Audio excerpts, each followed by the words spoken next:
German prison camp, they put me to work on genetic experiments on other prisoners. They call me das Wunderkind, the Wonder Child. Germans. All they can talk about is blue eyes and the shape of forehead. All I care about is why is this one born strong and that one weak? This one smart, that one stupid. All that killing.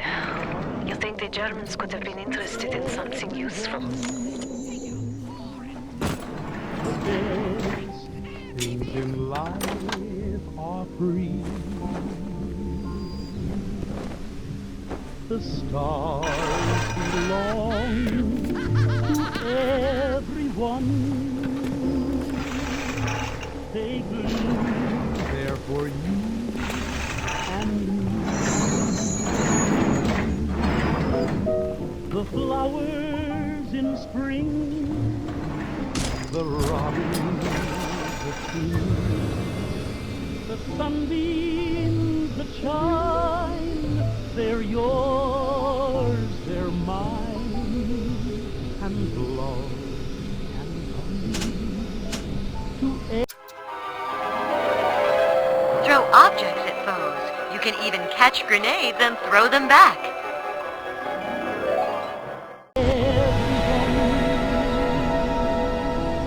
the best things in life are free.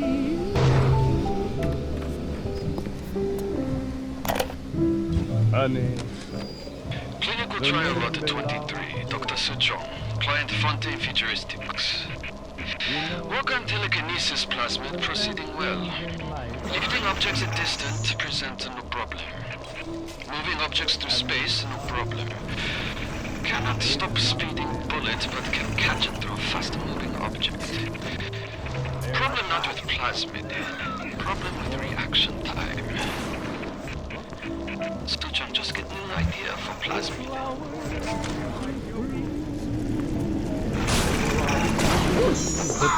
Okay, fine! You'll be back! I don't want to hurt Yours, they're mine, and love to everyone. The best things in life are free.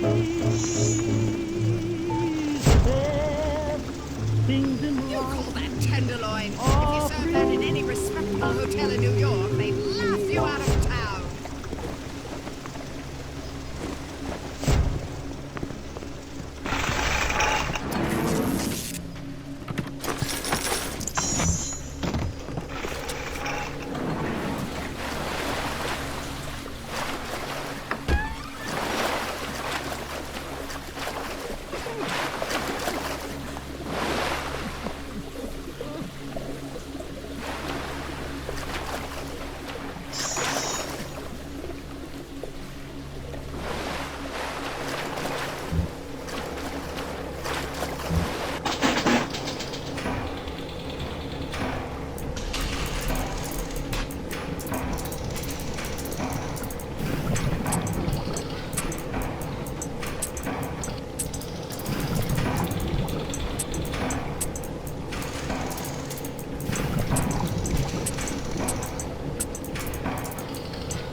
tiny imagination. Content to sit there with the tanks of Adam tweaking and optimizing. I need to create.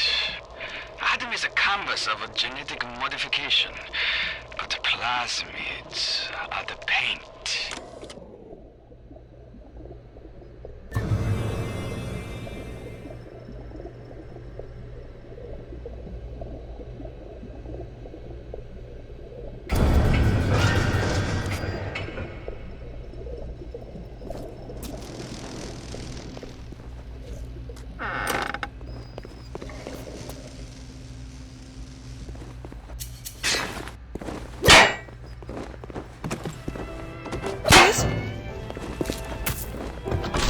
I know better.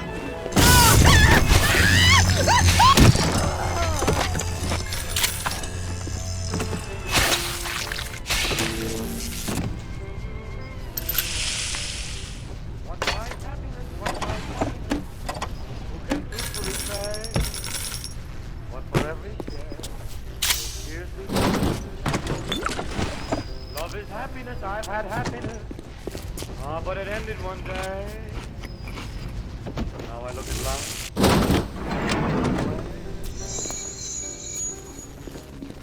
When skies are cloudy and gray, they're only gray.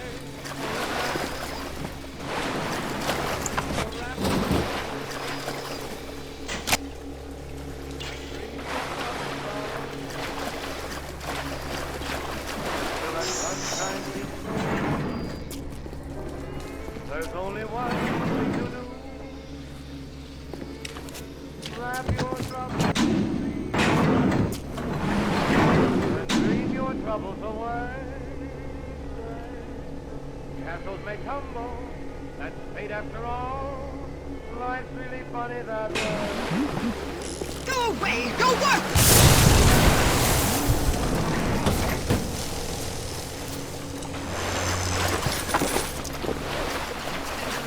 If you serve that in any respectable hotel in New York, they'd laugh you out of town.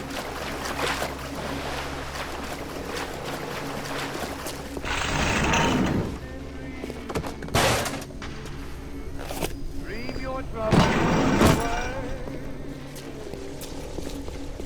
When skies are they're only gray.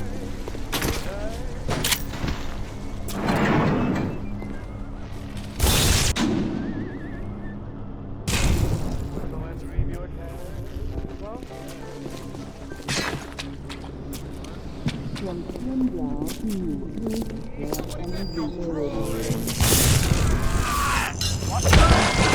It's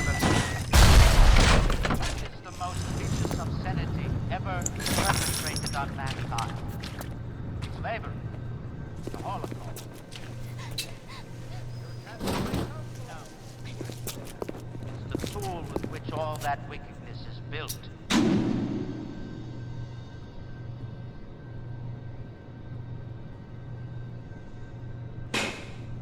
Out.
Why do we have two eyes? Is there some law that says we must? Two arms, two legs, two ears, two breasts. I'm not finished! Not finished! You'll have to find someone long way to get through to surgery and Steinman. Chin up now. The Lord hates a quitter. Quick, someone shut the door! I can hear that splicer sounding off like it's the 4th of July. Explosives are hard to come by down here. If only you could get your hands on some of them bombs he's tossing. Things like that could help you turn the tables or clear a path.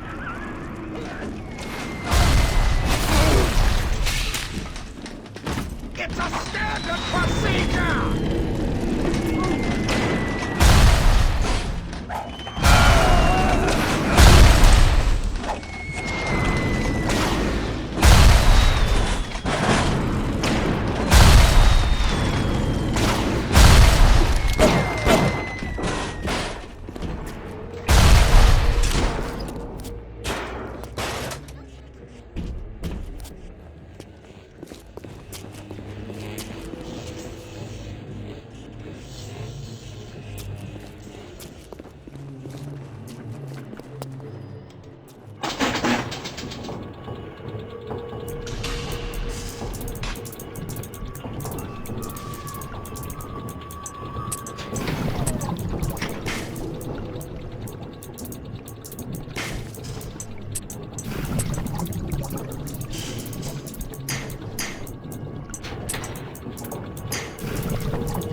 Sorry.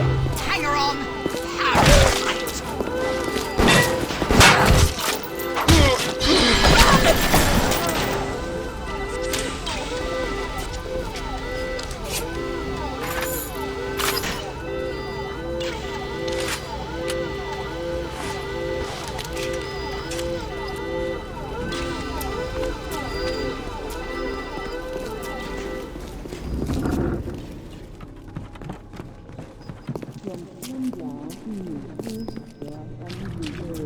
Whenever anyone wants others to do their work, all of their out.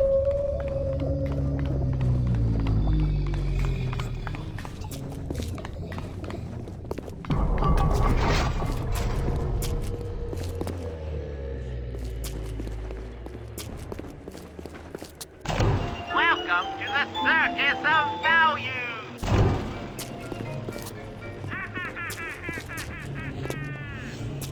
Feel your cravings in the Circus of Value!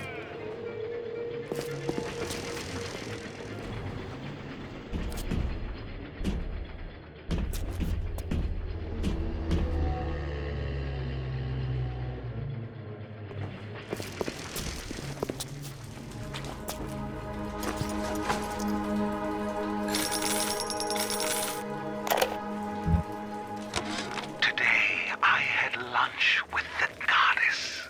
Steinman, she said, I'm here to free you from the tyranny of the commonplace.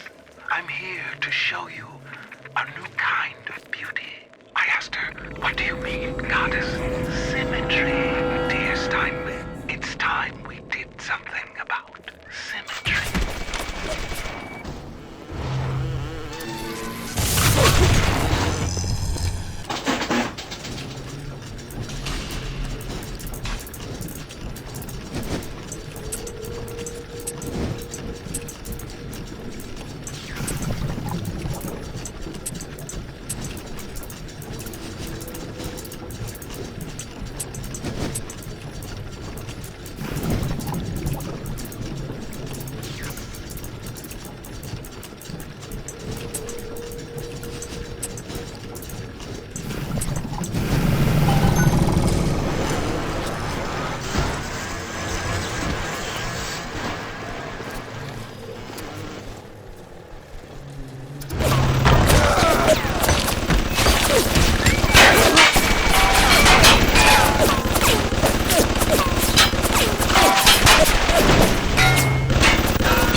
for.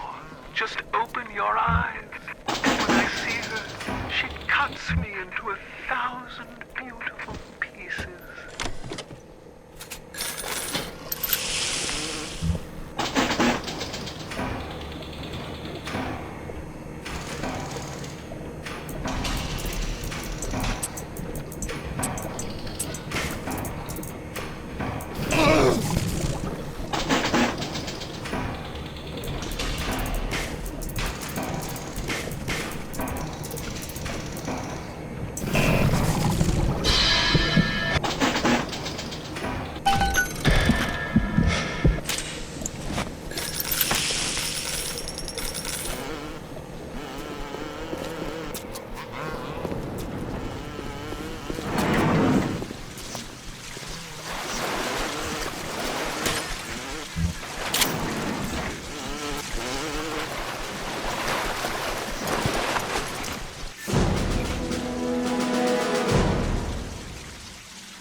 What can I do with this one, Aphrodite? She won't stay still! I want to make them beautiful, but they always turn out wrong! That one's too fat! This one's too tall! This one's too symmetrical! And now, what's this goddess? An intruder! He's ugly! Ugly! Ugly! Ugly! Look at you, idiots! Look in the mirror! Look in the mirror! You're crowding me!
Looks terrific, Dr. Steinman. Doctor? You know, looking at it now, I didn't realize how much her face sags. Scalpel? Excuse me? Scalpel. Doctor, she's not booked for a facelift. Let's just come in here and... Doctor, stop cutting. Doctor, stop cutting. Get me the chief of surgery. Get me the chief of surgery now!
a joke.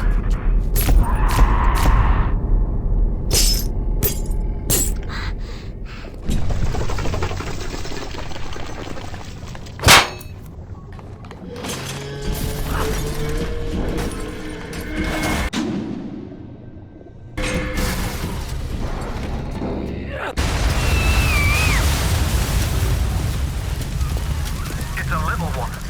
Here's your chance to get some Adam.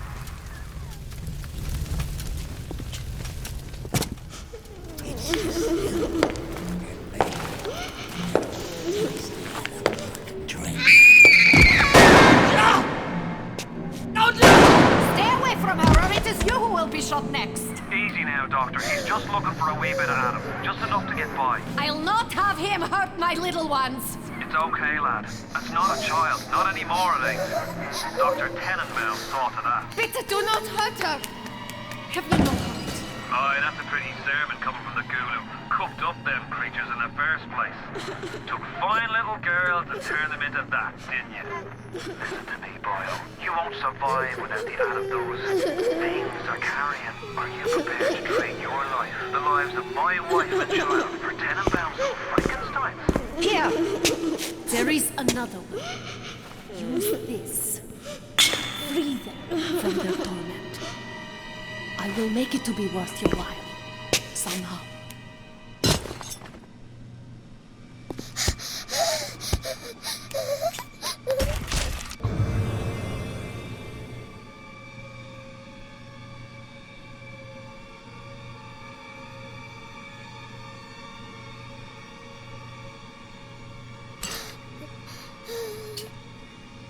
No! No! No! No!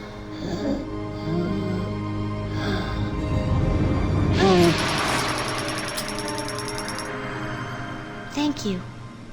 Thank you. The path of the righteous is not always easy, yes. The reward will become clear in time. Be patient.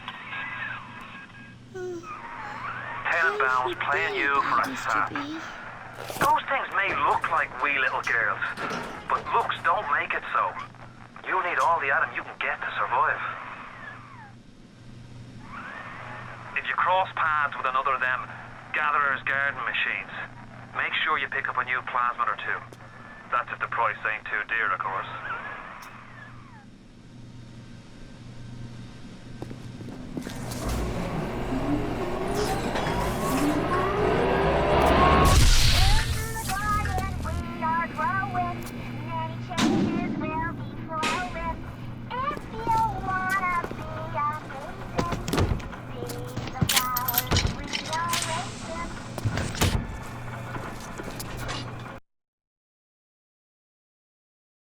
BioShock was groundbreaking in many regards when it released in 2007, though fundamentally it shared many consistencies with Irrational's System Shock series. What elements of System Shock translated into BioShock, and what was refined, altered, and innovated upon to create the world of Rapture? Let's take a look at the long road from System Shock to BioShock.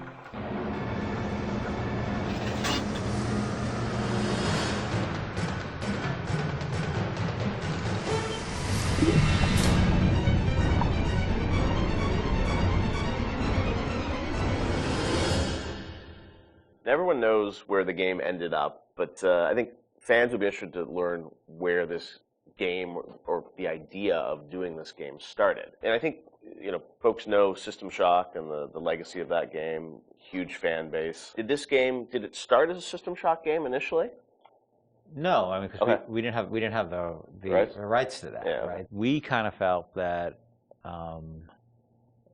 there was more game design to mine there. That it was sort of, we did that one game, and it was sort of the first game that really combined shooting and RPG. And it was a very small budget. It was a very small team, and it was the first game we had ever done. So we got pretty lucky, I think, in terms of how well it came out. But but the odds were sort of stacked against it. And the team, was really enthusiastic about doing a game like that.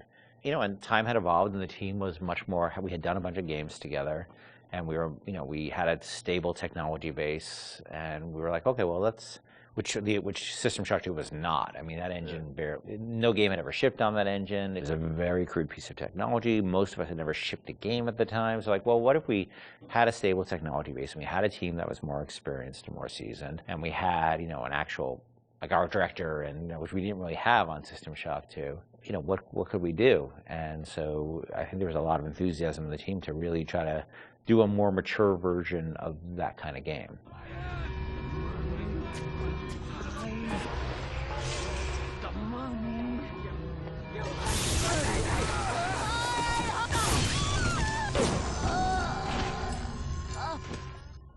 This is before we had sold the company to Take-Two, and we were an independent developer, right? We were sitting there, we were using the money we made from other development deals we had, and we would try to scrape together whatever time and money we had to work on this thing. And it was not actually something I was particularly keen on doing. The team was much more keen on doing a sort of a System Shock-ish game than I was, because... That's what you were pitching, right? Like System Shock 3 at one point, right? Well, I mean, there was an actual System Shock 3 that we were pitching back in the day when we were right after System Shock 2, but that never happened. Right, we couldn't get anybody interested because System Shock 2 sold like 5 copies, right?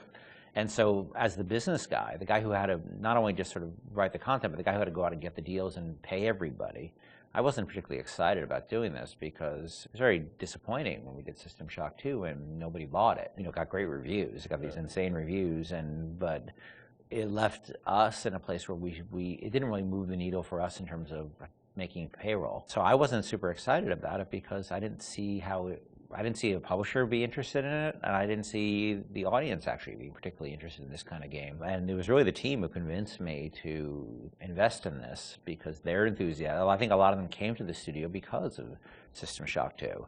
And so finally they sort of battered me down. And it's good they did because I was not the first fan of doing this. And I know initially there was something called the Serene Dawn. That was a spaceship? Or what was that? No, that was the name of a cult, right? Oh, Yeah. That's right. Okay.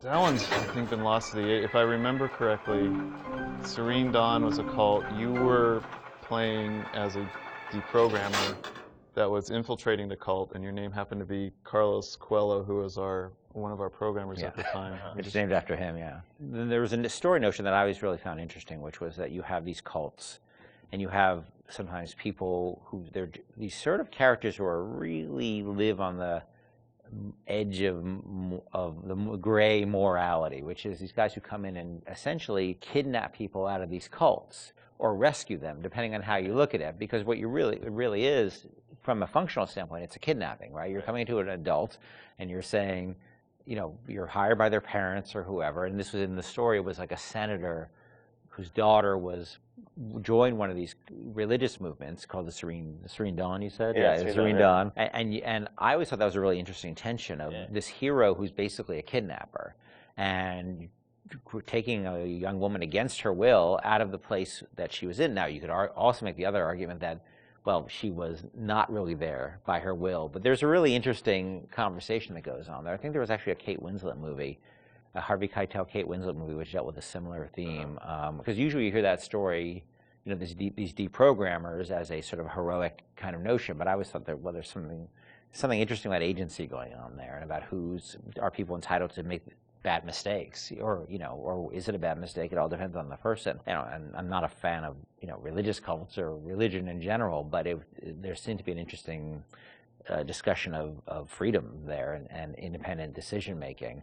And I thought that idea was cool, and that was sort of the basis of it for a while. But it was really mostly for the purpose of we needed something to go out and pitch to publishers, and so we know we didn't have a ton of time to really develop it. So that sounded like, all right, this will do for now. And was that pre-Underwater City? I mean, this was just like an idea for a story. We may have stepped away from that to do the cult thing, but then we went back to the underwater. No, we had that one room, remember? We had the one World War II room with the roaches on the ground and like these weird test tube things that you could walk around. I don't know where that fell. It could have been underwater. There was no windows. The thing is, we were a small business, right? And we were trying to figure out a way to sell this thing with spending the least amount of money, because we didn't have any money. We don't have a pot to piss in. So we would do this demo. That was one room basically, just to show. And I'd write up a document, and we'd take it around, and I'd fly around the country, be like, here's our room. It was a different time, you know?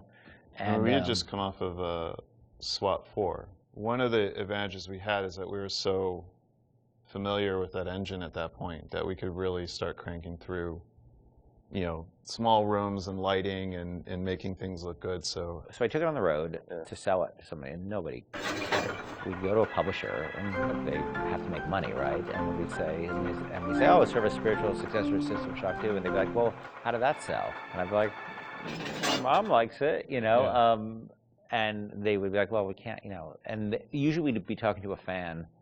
A lot of executives, like sort of junior executives, were fans of System Shock, and they'd go to their boss and they'd be super excited, and their boss would open up, you know, their Excel spreadsheet and be like, no, we can't do this. And I think the pitch probably evolved as we kept trying different permutations trying to sell, but we were also out there trying to sell like 2 or 3 other things at the time. We had a pitch for a game called Monster Island, and well, our SWAT 5 pitch was Zombie SWAT. Yeah, we had just come off of SWAT 4, which is like hardcore tactical, and we decided they wanted us to do another SWAT, and we didn't really want to do another hardcore tactical game, so we're like, what if we added zombies to SWAT? Like, you're a SWAT team that fights zombies and werewolves. That sounds awesome. And it was like, no, it doesn't. And this is before, like before zombies were a thing. Yeah. And so we came with this thing called Division 9. Division 9, yeah. That probably would have been even a bigger financial success than BioShock. Wow. But we couldn't get anybody interested in it. We didn't have enough werewolves in the demo, I think. We had 0 werewolves in the demo. Yeah, we were going to have werewolves, weren't we? Werewolves and vampires. That was the Oh, really? Werewolves, the whole, vampires, like, zombies? just throw it all the Universal Studios monsters from like... Oh, wow. Yeah. So what happened was we couldn't sell it, but we were always sort of independent-minded. And so I said, well, what if we sort of did this in reverse? Instead of getting a publisher first and then doing a press tour on it, what if we sort of did the press first? Yeah. And we called up a guy, Andrew Park, who was at GameSpot at the time, who was a fan of System Shock 2 and a great guy. And I said, well, will you come out and look at this thing we're doing and write a story on it? And he was like, sure. And Andrew flew out, and we showed him what we had, which is this very, you know, very rudimentary thing about an underwater base. And he wrote up an article and sort of featured as like, this is the spiritual successor to System Shock 2. And the next day, the phone started ringing from publishers who now all of a sudden saw the article was getting all this pickup and all these comments, and people were excited. And that really, I think, put it over the top in terms of being able to sell it, even though it was not BioShock at that point. It was called BioShock, but it was not BioShock. There would have been I don't think there would have been a game. We never would have sold it without Andrew coming out doing that. My belly's full of angel's blood.